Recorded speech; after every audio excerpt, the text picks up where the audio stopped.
جائز ہے، اس میں کوئی گنجائش نہیں۔ حدیث پاک سنیے، میرے رسول پاک سید عالم صلی اللہ علیہ وسلم نے فرمایا بنی اسرائیل کے 3 لوگ تھے، نیک آدمی تھے، سفر پہ جا رہے تھے تو بارش تیز آ گئی، صحیح بخاری کی حدیث ہے، تیز بارش آئی، ایک غار میں پناہ لی بارش سے بچنے کے لیے، اچانک طوفان آیا تو ایک پتھر لڑک کر غار کے منہ کے آگے گر گیا، اندھیرا چھا گیا، اندر اندھیرا، طوفان ہے، پریشانی ہے۔ میرے حبیب پاک علیہ السلام فرماتے جب اندھیرا دم گھٹنے لگا، اندھیرا ہونے لگا، پریشان ہونے لگے، ایک بولا، کہنے لگا اگر زندگی میں کوئی نیک کام کیا ہے تو اس کو یاد کر کے دعا مانگو، اللہ کرے ہم سے کوئی نیک کام ہو جائے۔ جو ہوتے ہیں اس میں بھی ریاکاری ہوتی ہے، اس میں بھی ملاوٹ ہوتی ہے، کوئی نیک کیا ہے تو دعا مانگ لو۔ ایک نے ہاتھ اٹھائے اور دعا کیسے مانگی؟ اللہ اکبر، عرض کرنے لگا اے اللہ تو جانتا ہے میں نے بکریاں رکھی ہیں، میں دودھ دھو کے بیچتا ہوں، میرے بیٹے بھی ہیں، بیٹیاں بھی ہیں، اولاد بھی ہے، اور میرے پاس لوگ دودھ خریدنے بھی آیا کرتے تھے، پر اللہ میرے بوڑھے ماں باپ ہیں، میں نے اپنی زندگی کا طریقہ بنایا ہے جب تک ابا جی دودھ نہیں پیئیں گے کسی کو نہیں ملے گا، جب تک میری بوڑھی ماں کے لبوں سے دودھ نہیں لگے گا کسی کو نہیں ملے گا۔ اے اللہ وہ رات بھی تو جانتا ہوگا جب میں دیر سے آیا، دودھ دھویا تو ماں باپ سو چکے تھے، عرش کے مالک تو بھولا نہیں کرتا، تو بھولنے سے پاک ہے، میرے رب میں دودھ کا پیالہ لے کے ساری رات کھڑا رہا ماں باپ کے سرانے، نہ میں نے دودھ بیچا نہ میں نے بچوں کو دیا، آدھی رات کے بعد ان کی آنکھ کھلی، انہوں نے دودھ پیا، اے اللہ میری اماں بھی مجھ سے بڑی راضی ہوئی، میرا باپ بھی بڑا راضی ہوا، مالک اگر وہ عمل واقعی تجھے قبول ہے تو اس مصیبت سے نجات دے دے۔ میرے نبی پاک علیہ السلام فرماتے اس نے یہ وسیلہ دے کے دعا مانگی تو اللہ نے پتھر سرکا دیا، پہلے روشنی نہیں آ رہی تھی اب روشنی آنی شروع ہو گئی۔ پتہ چلا جو زندگی میں روشنی چاہتا ہے وہ ماں باپ کی نوکری کرے، جو زندگی میں روشنی چاہتا ہے وہ ماں باپ کی بلے شاہ تو آسمانی اڈدیاں پھڑنا ہے، اور جڑا گھر بیٹھا انہوں پھڑیا ہی نہیں، ان کی نوکری کرو روشنی ملے گی۔ دوسرا بولا، اس نے کہا اے اللہ تجھے پتہ ہے میں نے کئی لوگ مزدوری پہ رکھے ہوئے ہیں، ایک شخص مزدوری کرتا تھا تو کچھ کلو کچھ سیر چاول، کچھ چاول اس کی مزدوری بنے، مثال دے کے سمجھاتا ہوں، 10,000 کے چاول اس کی مزدوری بن گئے، میں نے اس کو کہا مزدوری لے لے تو وہ ناراض ہو کے چلا گیا ناراض ہو کے، لیکن اے اللہ میں نے اس کا مال کھایا نہیں، میں نے مزدور کا حق رکھا نہیں، اے اللہ میں نے 10,000 علیحدہ کر دیا، وہ چاولوں کی قیمت میں نے علیحدہ کر دی، جب میں کاروبار کرتا تو میں نے اس کا پیسہ انویسٹ کر لیا، پھر اس پیسے سے میں کماتا رہا، ایک وقت آیا کہ زمانے بیت گئے، وہ 10,000 10 لاکھ یا جو سمجھ لیں 10 کروڑ ہو گیا، کئی گائیں کئی اونٹ کئی پلاٹ آ گئے، اے اللہ کئی زمانے کے بعد وہ مزدور لوٹا اور کہنے لگا صاحب میں غریب ہو گیا ہوں، تنگ دستی آ گئی ہے، بوڑھا ہو گیا ہوں، وہ میرے پیسے تو دے دیں۔ تم اے اللہ میں بے ایمان نہیں ہوا، ایک رتی برابر بھی میرے دل میں میل نہیں آئی،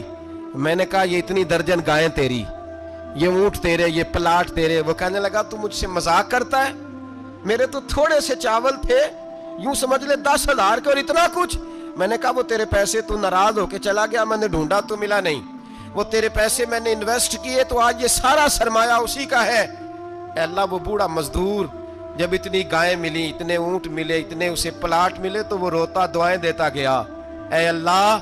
اگر تجھے میرا وہ عمل قابل قبول ہے تو اس مصیبت سے نجات عطا فرما۔ میرے نبی پاک سید عالم صلی اللہ علیہ وسلم فرماتے پتھر تھوڑا اور ہٹ گیا، اب تیسرا بولا عمل کا وسیلہ دے کے، او بھائی کوئی عمل بچا کے رکھ، کچھ کر لے، کچھ زندگی میں اکٹھا کر لے، کوئی تو ایسا عمل ہو جب قیامت آئے تو تو مصیبت سے بچ سکے،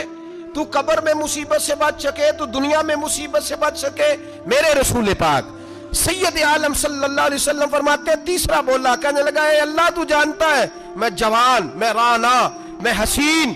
مجھے عورتیں دعوت دیتی تھی، اپنی طرف مائل کرتی تھیں، لیکن میں کسی پر نہ دیکھتا، بس ایک چچا کی بیٹی پہ میں عاشق ہو گیا، اس کے میں قریب جانے لگا، بلانے لگا، 100 دینار بھی اکٹھے کیے اس کو دینے کے لیے، ایک ایسا وقت آیا کہ وہ راضی بھی ہو گئی، اے اللہ تنہائی بھی آ گئی، یوں سمجھ لو کہ میں جوان بھی، حسین بھی، مالدار بھی، میں چاہوں تو ایک ایک دن میں 4 دفعہ میں بدکاری کر سکتا تھا. اے اللہ ساری خوبیاں تھیں.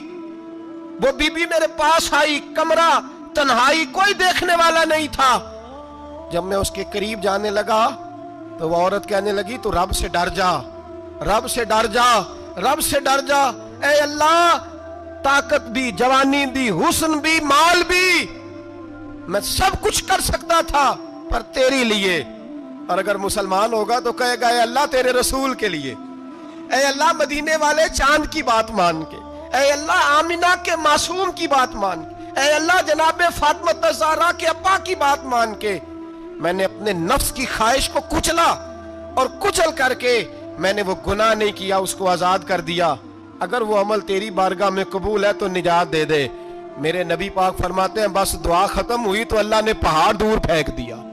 اللہ نے نجات دے دی. اللہ کرے میری ملت کے جوان کو بھی یہ نیکی نصیب ہو جائے. اللہ کرے ماں باپ کی خدمت کرنے والے بن جائیں. اللہ کرے ہم مزدوروں کا حق دینے والے بن جائیں. اللہ کرے ہم بے ایمانی دھوکے بازی کو چھوڑ دیں. اگر کوئی ایسا عمل ہوگا تو اللہ دنیا میں بھی نجات دے گا مشکلوں سے,